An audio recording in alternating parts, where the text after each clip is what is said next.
پھر کہنے لگے کہ فرشتوں، تمہارا اصل کام کیا ہے؟ انہوں نے کہا کہ ہم ایک گناہگار قوم کی طرف بھیجے گئے ہیں کہ اس کو عذاب کریں، مگر لوط کے گھر والے کہ ان سب کو ہم بچا لیں گے، البتہ ان کی بیوی کہ اس کے لیے ہم نے ٹھہرا دیا ہے کہ وہ پیچھے رہ جائے گی۔ پھر جب فرشتے لوط کے گھر آئے تو انہوں نے کہا کہ تم تو ناآشنا سے لوگ ہو۔ وہ بولے کہ نہیں، بلکہ ہم آپ کے پاس وہ چیز لے کر آئے ہیں جس میں لوگ شک کرتے تھے، اور ہم آپ کے پاس یقینی بات لے کر آئے ہیں اور ہم سچ کہتے ہیں۔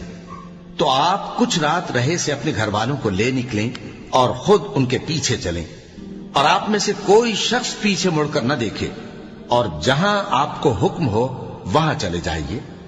اور ہم نے لوط کی طرف وہی بھیجی کہ ان لوگوں کی جڑ صبح ہوتے ہوتے کاٹ دی جائے گی۔ اور اہل شہر لوط کے پاس خوش خوش دوڑے آئے۔ لوط نے کہا کہ یہ میرے مہمان ہیں، کہیں ان کے بارے میں مجھے رسوا نہ کرنا، اور اللہ سے ڈرو اور میری بے آبروئی نہ کرو۔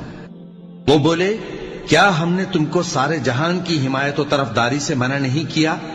انہوں نے کہا کہ اگر تمہیں کرنا ہی ہے تو یہ میری قوم کی لڑکیاں ہیں، ان سے شادی کر لو۔ اے نبی، تمہاری جان کی قسم، وہ اپنی مستی میں مدہوش ہو رہے تھے، سو ان کو سورج نکلتے نکلتے چنگھاڑ نے آ پکڑا، اور ہم نے ان بستیوں کو الٹ کر نیچے اوپر کر دیا اور ان پر کھنگر کی پتھریاں برسائیں۔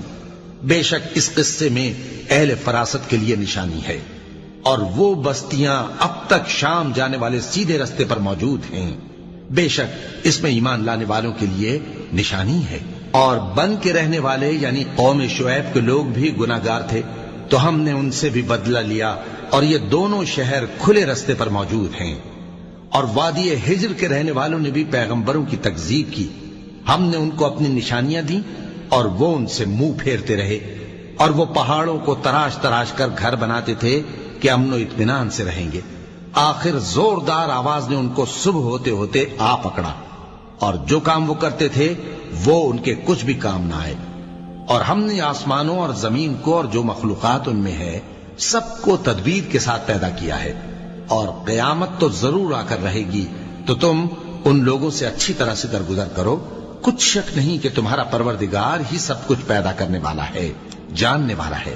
اور ہم نے تم کو 7 آیتیں جو نماز میں دہرا کر پڑھی جاتی ہیں، یعنی سورہ الحمد اور عظمت والا کلام عطا فرمایا ہے۔